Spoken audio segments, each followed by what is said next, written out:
So guys, in this lecture we are going to create EC2 instances.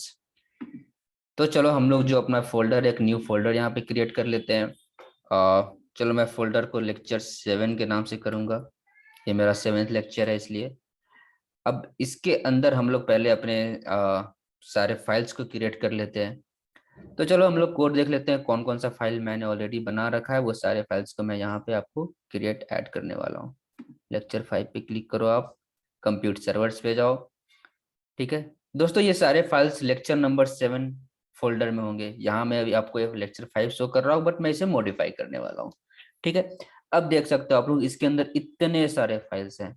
Guys please घबराना मत ज्यादा files को देख के। मैंने बस आप लोग कह लो अपने सहूलियत के लिए मैंने सारे के सारे चीजों को सेपरेट कर दिया है। अब सेपरेट कैसे किया है? मैंने लोड बैलेंसर को अलग रखा, ऑटो स्केलिंग को अलग रखा, लॉन्च कॉन्फ़िगरेशन को अलग रखा, लिसनर्स को अलग रखा, टारगेट ग्रुप को अलग रखा। दोस्तों अगर ये सारी चीजों को मैं अगर एक ही मेन डॉट टीएफ में मर्ज कर देता तो वो थोड़ा यू नो बहुत लंबा चला जाता है कोड, और कंफ्यूजिंग हो जाता है जब आपको कोई एरर आता है और उसके बाद आपको जाते हो देखते हो भाई 500 लाइन का कोड है। तो बहुत इशू होता है वैसे सिचुएशन में।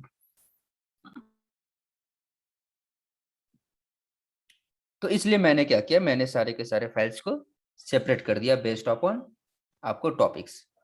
तो चलो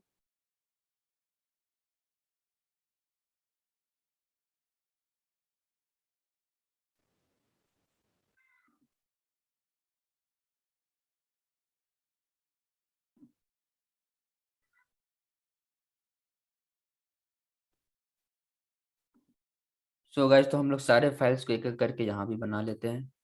एलबी के लिए एक हो गया आपको, लिसनर्स के लिए एक हो गया आपको,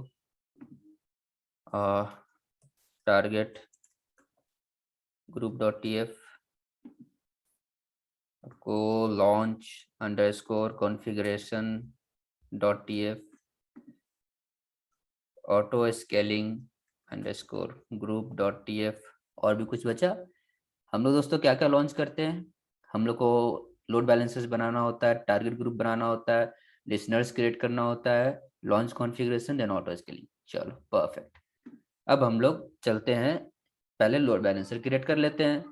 तो आप लोग बस लोड बैलेंसर के इस फाइल को जाओ, मैं सब सारे कोड को यहाँ से कॉपी करो। गाइज आप लोग खुद से प्लीज डॉक्यूमेंट से देख कर लिखना, यहाँ से मत करना। चलो अब यहाँ क्या आता है आपको, रिसोर्स। चलो ये लोड बैलेंसर क्रिएट करने का हो गया। यहाँ पे मैंने चीज़ों को हार्ड कोडेड कर रखा है, कौन उतना वेरिएबल फाइल बनाया। आप लोग प्लीज वेरिएबल फाइल बनाना अपने लिए, ठीक है। मैंने डायरेक्ट वैल्यूज को यहाँ मेंशन कर दिया है। इंटरनल या फिर एक्सटर्नल वो भी मेंशन करना होता है, तो मैं एक्सटर्नल यूज कर रहा हूँ इसलिए मैंने इंटरनल को फॉल्स कर रखा है। दोस्तों इंटरनल एक्सटर्नल क्या होता है? यही कि आपका जो लोड बैलेंसर है वो पब्लिक, मतलब वो इंटरनेट से एक्सेसिबल होगा या नहीं, इंटरनेट फेसिंग होगा या फिर इंटरनल होगा। कौन सा एप्लीकेशन, कौन सा लोड बैलेंसर है? तो एप्लीकेशन लोड बैलेंसर है। सिक्योरिटी ग्रुप मैंने आपको लास्ट टाइम डेटाबेस में भी इंस्टॉल एक्सप्लेन किया था। सबनेट्स, सबनेट्स चलो मैं चेंज करता हूँ। सबनेट्स मैंने जैसा डेटाबेस में आप लोगों को बताया था सेम मैं यहाँ भी यूज करने वाला हूँ। दो तीन तरीका होता है दोस्तों चीज़ों को एक्सट्रैक्ट करने का, तो मैंने जैसा आप लोगों को बताया है ऑलरेडी, मैं वहीं आप लोग को फिर से बताऊंगा। चलो ये हो गया। तो मैं एक नया फाइल यहाँ क्रिएट कर देता हूँ, डेटा डॉट टी एफ का। इसके अंदर अब जो सबनेट्स हैं, चलो मैं इसे स्टेटमेंट को हटा देता हूँ। जैसा मैंने आप लोग को क्या बताया था, चलो सबनेट आईडी होगा और इस ब्लॉक को हम लोग क्या करेंगे, रेफरेंस देंगे। तो इस ब्लॉक को रेफरेंस कैसे देंगे, डेटा डॉट एल बी में थे ना हम लोग, चलो यहाँ चल के देख लेते हैं। इसे हटाओ, एक सेकेंड।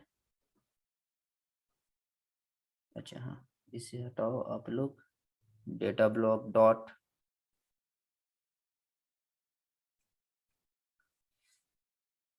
इसे भी डॉट करो और यहाँ से डॉट आईडीज। आईडीज क्यों होगा मैंने आप लोग को बता रखा है, ठीक है। चलो देख लेते हैं यहाँ, ये बस सबनेट्स है। वहां पे क्या था, सबनेट अंडरस्कोर आईडीज। यहाँ बस सबनेट्स है, तो ये यहाँ पे आईडीज होगा या फिर बस आईडी होगा, ये हमें अभी पता चल जाएगा, ठीक है।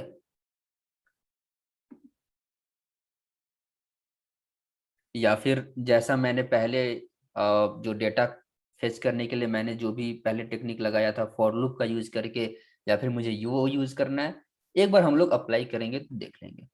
ठीक है दोस्तों, तो चलो ये हमारा लोड बैलेंसर्स क्रिएट करता है। ठीक है, इन्वायरमेंट चलो मैंने भाई प्रोडक्शन दे दिया, आप लोग यहाँ पे प्लीज डेवलपमेंट दे देना। चलो मैं भी डेव दे देता हूँ, क्यों डायरेक्टली हम लोग डायरेक्ट प्रोडक्शन में रन करें। तो ये ऑटो स्केलिंग हो गया दोस्तों। जब आप ऑटो स्केलिंग ग्रुप क्रिएट करते हो उसके बाद आप क्या क्रिएट करते हो, टारगेट ग्रुप। ऑटो स्केलिंग के साथ साथ लिसनर्स भी क्रिएट होता है, इसलिए चलो पहले हम लोग लिसनर्स क्रिएट कर लेते हैं। लिसनर्स के लिए आप लोग कुछ नहीं करना है, बस बैक जाओ यहाँ से, लिसनर्स का जो भी कोड है कॉपी उठाओ यहाँ से, बस पेस्ट। हमारा लिसनर भी क्रिएट हो चुका है, ये लिसनर क्रिएट कर रहा है। लोड बैलेंसेस ARN, आप लोग को लोड बैलेंसर को रेफरेंस देना है तो आप लोग को पता है रेफरेंस कैसे देना है। पोर्ट नंबर 80 पे लिसन करेगा, प्रोटोकॉल HTTP यूज करेगा, फॉरवर्ड टाइप यूज कर रहा है। आपको टारगेट ग्रुप भी यहाँ से आप अटैच करवा सकते हो। तो ये जो टारगेट ग्रुप ARN है, ये क्या है, यहाँ पे जो हम लोग टारगेट ग्रुप जो क्रिएट करेंगे उसका ARN होगा। तो चलो हम लोग बैक जाओ यहाँ से, आप लोग यहाँ से टारगेट ग्रुप उठाओ। ये जो टारगेट ग्रुप है दोस्तों, इसको कॉपी करो आप लोग, यहाँ पे पेस्ट मारो। हमारा टारगेट ग्रुप दोस्तों क्रिएट हो चुका है। टारगेट ग्रुप क्या है, हमारा टारगेट ग्रुप भी जो इसके अंदर जो भी टारगेट रजिस्टर होंगे, जैसे मैं ऑटो स्केलिंग रजिस्टर करने वाला हूँ, तो ये ऑटो स्केलिंग पे पोर्ट नंबर 80 पे लिसन करेगा ट्रैफिक्स को। पोर्ट नंबर 80 पे आप ट्रैफिक को चेक करेगा कि आपका ट्रैफिक मतलब आपका जो सर्वर है, जो एप्लीकेशन है वो रनिंग है या नहीं। क्योंकि मेरा जो वर्डप्रेस होगा वो पोर्ट नंबर 80 पे ही रन कर रहा होगा, HTTP ना कि HTTPS। ठीक है, यहाँ VPC आईडी है, मैंने डेटा के थ्रू फेच किया है। VPC आईडी मैंने data.tf में आपको दिखा रखा है, ये रहा। ठीक है, तो अब नेक्स्ट चलते हैं। हमारा auto scaling group, target group सब कुछ क्रिएट हो गया। अब हमें क्रिएट करना है EC2 इंस्टेंस। उसके लिए लॉन्च कॉन्फ़िगरेशन क्रिएट करेंगे, फिर ऑटो स्केलिंग ग्रुप क्रिएट करेंगे। तो पहले चलो हम लोग लॉन्च कॉन्फ़िगरेशन क्रिएट कर लेते हैं। बैक जाओ आप, यहाँ से लॉन्च कॉन्फ़िगरेशन क्रिएट करो।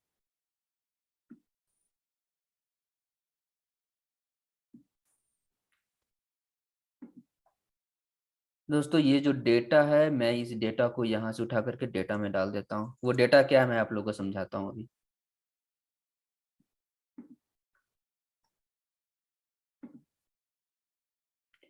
दोस्तों आप लोग देख सकते हो ये डेटा क्या है, ये डेटा मैं यूज कर रहा हूँ to fetch the AMI of Amazon Linux 2। जो Amazon Linux 2 है ना, आपको AMI आईडी चाहिए, कैसे लोगे, मैं फेच कर रहा हूँ। तो यहाँ आ जाता है मोस्ट रिसेंट, मीन्स सबसे लेटेस्ट जो आईडी होगा, इमेज होगा Amazon Linux 2 का। अब फिल्टर करना है, कैसे समझ में आएगा कि भाई कौन सा इमेज चाहिए। तो पहला ऑनर एलियास, ऑनर एलियास दोस्तों हमेशा अमेजन होगा क्योंकि इसका ऑनर अमेजन ही है।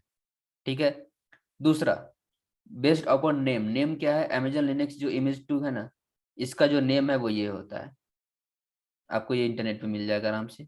ठीक है, और इस इमेज का ऑनर कौन है, तो इस इमेज का ऑनर खुद Amazon है और कोई दूसरा नहीं है। तो ये क्या करेगा, AMI Amazon लिनक्स 2 के AMI आईडी को फेच करेगा और इसको हम लोग रेफरेंस देंगे लॉन्च कॉन्फ़िगरेशन में। कहाँ गया, ये रहा इमेज आईडी। इमेज आईडी की जगह पे हम लोग वो डेटा को पास कर देंगे, उस डेटा को रेफरेंस दे देंगे। इंस्टेंस टाइप मैंने t2.micro रखा है, फ्री टियर एलिजिबल है। यूजर डेटा मैं आपको अभी समझाऊंगा, इसको अभी आप इग्नोर करो इस लाइन को, ये मैं सबसे लास्ट में बताने वाला हूँ। चलो इसको मैं हैश आउट करके आपको भी रखता हूँ, मुझे भी याद रहेगा। Key name already dev account, dev hyphen account मेरे अकाउंट में ये की है, तो मैं इसे यूज कर रहा हूँ। पब्लिक आईपी एड्रेस आपके EC2 इंस्टेंस को चाहिए या नहीं, तो मुझे चाहिए तो मैंने उसे ट्रू कर दिया। ये जो दोस्तों आप लोग ये मत सोचना कि ये इक्वल टू के पहले ये डेटा आता कहाँ से, मैंने आपको ऑलरेडी बता दिया कैसे डॉक्यूमेंट यूज करोगे। ये सारे के सारे जो भी लेफ्ट साइड में आपको दिख रहा है ना, की वैल्यू जो भी कीज है ना, सारे के सारे कीज आपको टेराफॉर्म के डॉक्यूमेंट में मिल जाएगा। आप कुछ नहीं करो, टेराफॉर्म डॉक्यूमेंट पे जाओ, लॉन्च कॉन्फ़िगरेशन ये सर्च करो बस आप, AWS_launch_configuration, आपको ये सब कुछ बना बनाया मिल जाएगा। मैंने बस कॉपी पेस्ट मारा है वहां से। ठीक है, मैं बस आपका टाइम नहीं बर्बाद करना चाहता, इसलिए मैं ये सब जल्दी से कर रहा हूँ। अब सिक्योरिटी ग्रुप, सिक्योरिटी ग्रुप आपको पता है कैसे निकालना है। अब दोस्तों ये कुछ नया चीज आप लोग को दिख रहा होगा, life cycle create before destroy. दोस्तों ये टॉपिक भी थोड़ा सा एडवांस में आ जाता है। तो मैं क्या करूंगा, मैं बस अभी आपको बेसिक्स इसके बारे में थोड़ा बहुत कुछ कुछ हल्का सा मैं कुछ बताऊंगा। ये वैसे कोई बहुत बड़ा टॉपिक नहीं है। मेरा लॉन्च कॉन्फ़िगरेशन क्रिएट हुआ, ठीक है। अब मैं चाहता हूं कि लॉन्च कॉन्फ़िगरेशन में कुछ मॉडिफाई करूं। तो चलो पहली बार मैंने क्रिएट कर दिया लॉन्च कॉन्फ़िगरेशन। अब मैं चाहता हूं नहीं T2 डॉट माइक्रो नहीं, T2 डॉट मीडियम चाहिए मुझे, जबकि मैं एक बार ऑलरेडी लॉन्च कर चुका हूं। अब T2 डॉट मीडियम जब भी जैसे मैं लॉन्च करूंगा ना, इसको हैश आउट करके रखता हूँ।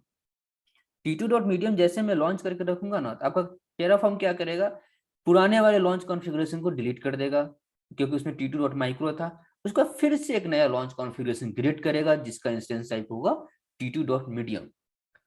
बट उससे दोस्तों क्या इफेक्ट पड़ने वाला है, आपका पुराना लॉन्च कॉन्फ़िगरेशन तो डिलीट हो गया। जब ये डिलीट हो गया और नया वाला क्रिएट होने वाला है, इसके इस दोनों के बीच में क्या है, आपका एक भी लॉन्च कॉन्फ़िगरेशन आपके अकाउंट में नहीं है, ठीक है। तो वो चीजें वो इशू क्रिएट करेंगे। आप प्रैक्टिकल करके वो देख लेना, ठीक है। पहले इसे रिमूव कर देना और फिर नया वाला लॉन्च कॉन्फ़िगरेशन क्रिएट करना, आपको एरर आएगा यहाँ पे इस समय पे, ठीक है ना। ये लॉन्च कॉन्फ़िगरेशन आपको डिलीट ही नहीं करेगा वो। तो चलो मैं एक काम करता हूँ, ये चीज को मैं प्रैक्टिकल आप लोगों को मैं ही दिखा देता हूँ भाई, क्यों आप लोग उतना टेंशन लोगे इस चीज के लिए। तो चलो फिलहाल इससे इग्नोर करो, मैं आप लोगों को प्रैक्टिकल जब दिखाऊंगा तब मैं लाइव से कुछ समझाऊंगा।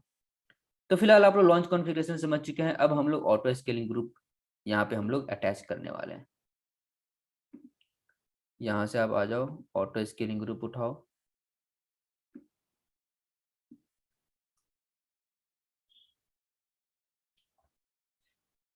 अब चलो दोस्तों ऑटो स्केलिंग ग्रुप के बारे में देख लेते हैं। नेम हो गया, ये वीपीसी आइडेंटिफायर हो गया। वीपीसी वीपीसी जोन आइडेंटिफायर दोस्तों सबनेट को ही कहा जाता है। सबनेट के थ्रू ही आप लोग वीपीसी के जोन्स को पहचान सकते हो, ये सब चीज। तो यहाँ भी चलो हम लोग वो डेटा वाला पार्ट को डालेंगे। यहाँ फॉर लूप है, मैं आप लोग को फॉर लूप देकर अभी ज्यादा कंफ्यूज नहीं करना चाहता हूँ, इसलिए मैं डेटा का ही यूज करने वाला हूँ, जैसा मैंने एलबी में यूज किया था सेम चीज। अगर इससे दोस्तों नहीं निकलता है तो फिर वो फॉर लूप वाला कंसेप्ट मैं आप लोगों को बताऊंगा कि वो कैसे होता है। मैंने अभी तक एक्चुअली ये मुझे याद नहीं है रियलिटी में कि ये इस वाले से काम करता है या नहीं। चलो देखते हैं। ये मिनिमम साइज हो गया, ये मैक्सिमम साइज, ये डिजायर्ड कैपेसिटी, ये सब हम लोग दे सकते हैं। लॉन्च कॉन्फ़िगरेशन हम लोग रेफर कर दिए। जो टारगेट ग्रुप है, कौन सा टारगेट ग्रुप अटैच होना चाहिए ऑटो स्केलिंग के साथ, वो भी मैंने मेंशन कर दिया है, ठीक है। अब उस जो भी EC2 इंस्टेंसेस लॉन्च होने वाले हैं using this auto scaling group, उनका नाम क्या होगा, टैग नेम, उनका टैग नेम होगा TCW WordPress hyphen app hyphen server. Propagate at launch, ये क्या करेगा, आपको एट लॉन्च ही आपको ये सारे के सारे डिटेल्स रहेंगे इसमें। चलो मैं आप लोग को टेराफॉर्म डॉक में ये चीज दिखा देता हूँ। ऑटो स्केलिंग ग्रुप टेराफॉर्म, आप लोग देख सकते हो दोस्तों, मैंने सब कुछ सेम यहाँ से कॉपी पेस्ट मारा है। इसलिए आप लोगों को मैं बोल रहा हूँ कि आप लोग प्लीज इसके रेफर करना टेराफॉर्म डॉक को ही। जैसे ये रहा ऑटो स्केलिंग ग्रुप, तो ये सारी चीज़ें आप लोग देख सकते हो, मैंने डायरेक्ट कॉपी पेस्ट मारी है। तो चलो मैं आपको टैगिंग दिखा देता हूँ। और नीचे दोस्तों ऑटो स्केलिंग का ना बहुत बड़ा ये टॉपिक है एक्चुअली। जब आप क्रिएट करने जाओगे तो इसमें बहुत कुछ है। तो ये थोड़ा आप लोगों को इशू हो सकता है जब आप ऑटो स्केलिंग और लोड बैलेंसेस वगैरह जब आप क्रिएट कर रहे हो तो, ठीक है। अगर आप लोग इशू फेस कर सकते हो प्लीज टेंशन ना लो, आप बस मुझे डिटेल्स भेजो वो क्या इशू हो रहा है, मैं आपका हेल्प करूंगा, ठीक है। कहाँ था मैं, इसमें और नीचे चले जाओ, मुझे क्या टैग देखना था ना। आप लोग ये देख सकते हो, ये टैग मैं यूज कर रहा हूँ। ये टैग क्यों यूज कर रहा हूँ कि जो EC2 इंस्टेंस लॉन्च होगा उसके बारे में, उसका डिटेल, तो उस की क्या है, टैग के अंदर है पहला की क्या होगा, नेम। तो मेरा जो टैग है, टैग का पहला टैग का नाम है नेम, और उस नेम का जो वैल्यू है वो मैंने डाल रखा है TCW वर्डप्रेस ऐप सर्वर। अब ये प्रोपेगेट एट लॉन्च क्या होता है, enable propagation of the tag to EC2 instance launched via this. जैसे ही इस ASG, ये जो ऑटो स्केलिंग ग्रुप है, उससे जो EC2 इंस्टेंस लॉन्च होगा ना, उस पे ये दोनों वैल्यू अटैच कर देगा। ये है प्रोपेगेट एट लॉन्च, तो मैंने लिख दिया है ट्रू। अब देख रहे हो, अब डिपेंड्स ऑन आई थिंक मैंने आप लोगों को पहले बता रखा है। तो डिपेंड्स ऑन क्या करता है, ये बस डिपेंड होगा कि इस रिसोर्स को क्रिएट करने से पहले क्या क्रिएट होना जरूरी है। तो मैंने कर दिया target load balancers target group. मतलब मैं चाहता हूं कि जो टारगेट ग्रुप है ना दोस्तों, ये इस ऑटो स्केलिंग ग्रुप से पहले क्रिएट हो जाए। क्यों? क्योंकि यहाँ पे, क्योंकि जब ये ऑटो स्केलिंग ग्रुप है तो मैं आप लोग देख सकते हो मुझे टारगेट ग्रुप का भी डिटेल चाहिए होगा, इसलिए टारगेट ग्रुप का इस ऑटो स्केलिंग से पहले क्रिएट होना बहुत जरूरी है।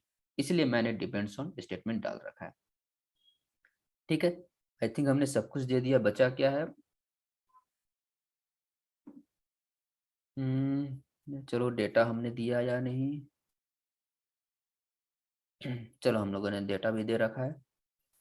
अब हम लोग क्या करेंगे, वेरिएबल्स। पहले वेरिएबल्स हम लोग सारे वेरिएबल्स को अटैच कर दें। यहाँ से चलो एक न्यू फाइल क्रिएट करेंगे, variables.tf। उसके बाद जो हम लोग आउटपुट ले रहे हैं, आउटपुट यहाँ से देख लेते हैं। यहाँ से हम लोग आउटपुट फाइल क्रिएट करेंगे। अब दोस्तों जब लॉन्च कॉन्फ़िगरेशन जब आप लोग क्रिएट करते हो तो वहाँ पे हम यूजर डेटा भी दे सकते हैं, ताकि जो भी हमारा ये है ना क्या ऑटो स्केलिंग ग्रुप जो भी EC2 इंस्टेंसेस को स्पिन अप करेगा ना, वो बूटस्ट्रैप कर सके। ठीक है, तो चलो उससे पहले मैं प्रोवाइडर भी यहाँ मेंशन कर दूं।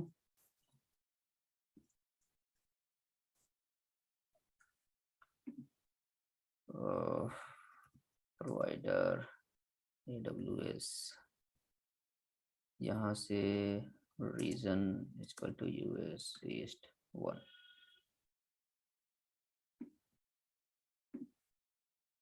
चलो ये हमारा हो गया। अब हम लोग यहाँ पे आते हैं। ये जो यूजर डेटा है, हमें एक यूजर डेटा प्रोवाइड करना है क्योंकि मुझे बूटस्ट्रैप करना है। तो अब ये यूजर डेटा कैसे प्रोवाइड होगा, सबसे पहले यहाँ पे सेम डायरेक्टरी के अंदर हम लोग एक यूजर डेटा .sh ये शेल फाइल है, इसको रख देते हैं और इसके अंदर अपने स्क्रिप्ट को हम लोग डालेंगे। स्क्रिप्ट भी मैंने यहाँ पे दे रखा है। ये स्क्रिप्ट क्या करता है, आप लोग को कंप्लीट वर्डप्रेस को लॉन्च करेगा और आपके जो RDS इंस्टेंस को है ना उससे भी उसके इंड पॉइंट को भी अटैच कर देगा फॉर द डेटाबेस। अब आप लोग देख सकते हो, इस स्क्रिप्ट को मैं एक्सप्लेन कर देता हूँ। जहां भी दोस्तों DB नेम दिया है ना, वहां अपने डेटाबेस का नाम दे दो। मेरे डेटाबेस का नाम आपको याद होगा TCW मैंने दिया था। यूजर नेम मैंने क्या दिया था, यूजर नेम भी मैंने TCW ही दिया था। पासवर्ड क्या दिया था, thecloudworld.2019, the cloud the cloud dot world sorry the cloud world.2019। ये भी चलो मैं सेम दे देता हूँ, दी क्लाउड world.2019 वर्ल्ड। और ये आपको याद होगा मैंने RDS इन पॉइंट को मैंने कॉपी करके रखा था, वो बस यहाँ से आपको कॉपी करना है और वो यहाँ पे मेंशन कर देना है। बाकी का जो स्क्रिप्ट है आप लोग देख सकते हो, MariaDB इंस्टॉल कर रहा है, लैम्प इंस्टॉल करेगा आपको, अपाचे इंस्टॉल करेगा, HTTPD, फिर वर्डप्रेस इंस्टॉल कर रहा है और उसके अंदर जो भी कॉन्फ़िगरेशन है वो हम लोग मॉडिफाई कर रहे हैं बाय यूजिंग द स्क्रिप्ट। ठीक है, तो चलिए ये हमारा यूजर डेटा हो गया रेडी। अब इस यूजर डेटा को रेफर कैसे करना है, ये तो डॉट सेल है और हमें क्या करना है यहाँ पे एज अ फाइल इसे रेफरेंस देना है लॉन्च कॉन्फ़िगरेशन में। तो हम लोग क्या करेंगे, यूजर डेटा आपको ये की है टेराफॉर्म डॉक में मिल जाएगा और इक्वल्स टू उसे हम लोग रेफरेंस कैसे देते हैं, ये रहा रेफरेंस देने का तरीका। पहले डेटा फेच करते हैं, डेटा आप लोग चले जाओ, मैंने यहाँ पे एक डेटा दे रखा है। चलो ये डेटा दोस्तों, ये लाइन क्या करता है, ये इस लाइन का यूज करके आप फाइल को आप लोग रेफर कर सकते हो।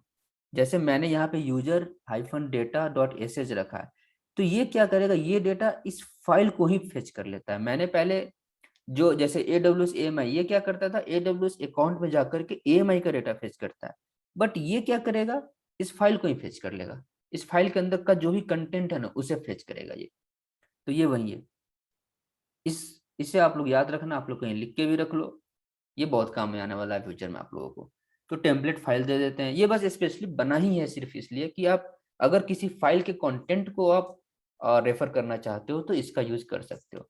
तो यहाँ क्या है, template underscore file, user data आप कुछ भी नाम दे दो, मैंने यूजर डेटा दे रखा है। टेम्पलेट क्या है, मैंने फाइल बता दिया। सेम डायरेक्टरी पे डॉट स्लैश का मतलब होता है दोस्तों सेम डायरेक्टरी। सेम डायरेक्टरी पे user hyphen data dot S जो फाइल है उसके कंटेंट को रेफर करो। तो मैं रेफरेंस के लिए मैं इसे कैसे रेफर करूंगा इस ब्लॉक को, data dot template file dot user data dot, दोस्तों यूजर डेटा के बाद भी डॉट करके रेंडर देना होता है। तो ये चीजें ये बातें आप लोग ध्यान में रखना।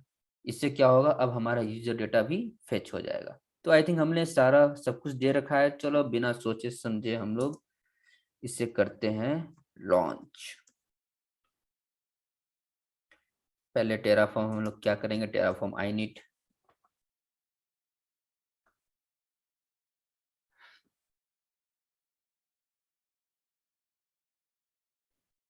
चलो जब टेराफॉर्म आई नीट हो जाए फिर हम लोग क्या करेंगे, प्लान।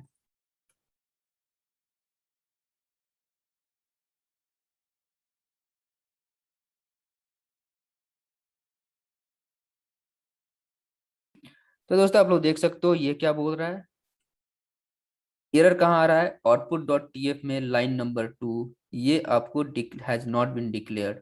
तो हाँ ये मैंने फॉर लूप आपको याद होगा मैंने हटा हटा दिया है, इसलिए मैं आउटपुट से भी इसको हटा दूंगा। चलो एज ऑफ नाउ मैं कमेंट करके रखता हूँ, देखते हैं इसे हटाने के बाद काम करता है या नहीं। चलो फिर से हम लोग प्लान करते हैं।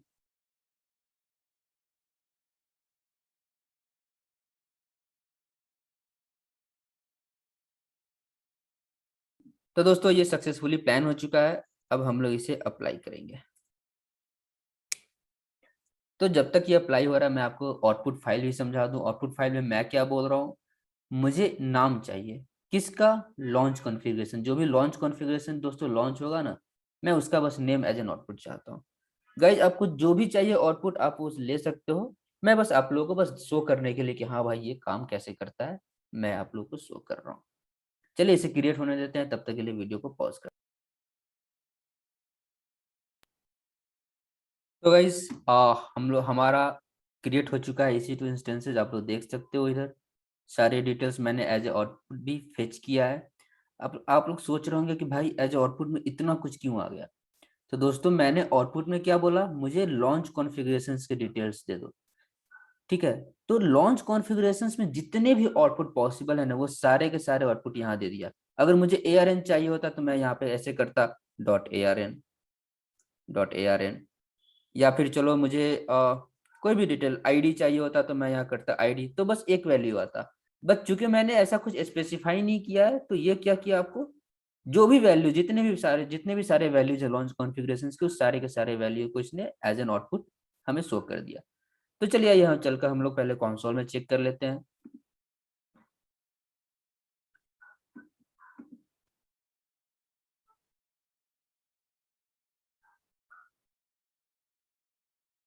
तो चलो ये हमारा है AWS कंसोल। EC2 देख लेते हैं हमारा क्रिएटेड है या नहीं। तो ये रहा हमारा EC2 इंस्टेंस, आप लोग देख सकते हो TCW वर्डप्रेस ऐप सर्वर ये हमारा क्रिएटेड है। लेट्स चेक हमारा वर्डप्रेस लॉन्च हो रहा है या नहीं। तो दोस्तों आप लोग देख सकते हो हमारा वर्डप्रेस सक्सेसफुली लॉन्च हो चुका है। और चलो मैं आप लोग को ये भी दिखा देता हूँ कि आखिर इसमें जो डेटाबेस है वो ये क्या यूज कर रहा है, ठीक है। तो दोस्तों इससे पहले मैं इंस्टेंस के अंदर चल के आप लोगों को डिटेल्स दिखाऊं। चलो हम लोगों ने लोड बैलेंसर भी लॉन्च किया था, एप्लीकेशन लोड बैलेंसर। तो हमारा जो एप्लीकेशन है ना वो एप्लीकेशन लोड बैलेंसर के एंड पॉइंट से भी एक्सेसिबल होना चाहिए। तो चलिए इसका जो DNS नेम है वो हम लोग देख लेते हैं। DNS नेम डाला, इंटर। गाइस आपको देख सकते हो हमारे लोड बैलेंसर से भी हमारा वर्डप्रेस एप्लीकेशन आपको रन कर रहा है। आप लोग सक्सेसफुली यहाँ पे जो भी डिटेल्स है वो फिल करके आप लोग वर्डप्रेस लॉन्च करके उसे यूज कर सकते हो। चलिए अब हम लोग इंस्टेंसेस पे चल के देखते हैं कि हमारा डेटाबेस जो है वो RDS है या लोकल होस्ट है। लोकल होस्ट का हो गया मतलब कि दोस्तों जब आप वर्डप्रेस इंस्टॉल करते हो ना अपनी EC2 सर्वर पे, तो वो सेम ही EC2 सर्वर को एज ए डेटाबेस भी यूज करता है। बट मैंने क्या किया, उस लोकल वो सेम मतलब अपने लोकल डेटाबेस को यूज ना करके वो RDS को यूज कर रहा है, ये मैंने कॉन्फ़िगर किया है। तो चलिए वो किस लोकेशन पे होता है, var.www.html। चलो यहाँ पे हम लोग देखते हैं cat wp-config। इस फाइल के अंदर दोस्तों सारे डिटेल्स मेंशन होते हैं। मैंने आप लोगों को जैसा कि दिखाया था, चलो मैं वो सारी डिटेल आप लोगों को दिखा देता हूँ जो भी मैंने मॉडिफाई किया था। आप लोग देख सकते हो DB name TCW, database user TCW, password decloud world 2019। और ये जो DB होस्ट है ना दोस्तों, आप लोग देख सकते हो यहाँ पे मेरा RDS का एंड पॉइंट है।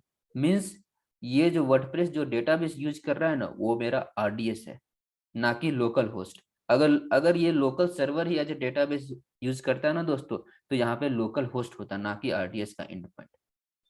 तो दोस्तों आप लोगों ने देखा कि कैसे हमारा EC2 कंप्लीट, हम लोगों ने जो भी हमारा प्रोजेक्ट था कैसे हम लोगों ने कंप्लीट किया। हमने VPC क्रिएट किया, EC2 इंस्टेंसेस क्रिएट किया, RDS क्रिएट किया, और ये सब कुछ कंप्लीट टेराफॉर्म, हम लोगों ने कोई भी काम मैनुअली नहीं किया है। सो दोस्तों ये प्रोजेक्ट आप लोग प्लीज घर पे प्रैक्टिस करो। आप लोग से मैं बोल रहा हूँ, प्लीज बिना मेरा कोड देखे हुए आप लोग प्रैक्टिस करो, टेराफॉर्म डॉक्यूमेंट्स का यूज करो। ठीक है दोस्तों, थैंक यू सो मच, मिलते हैं नेक्स्ट लेक्चर में, बाय बाय।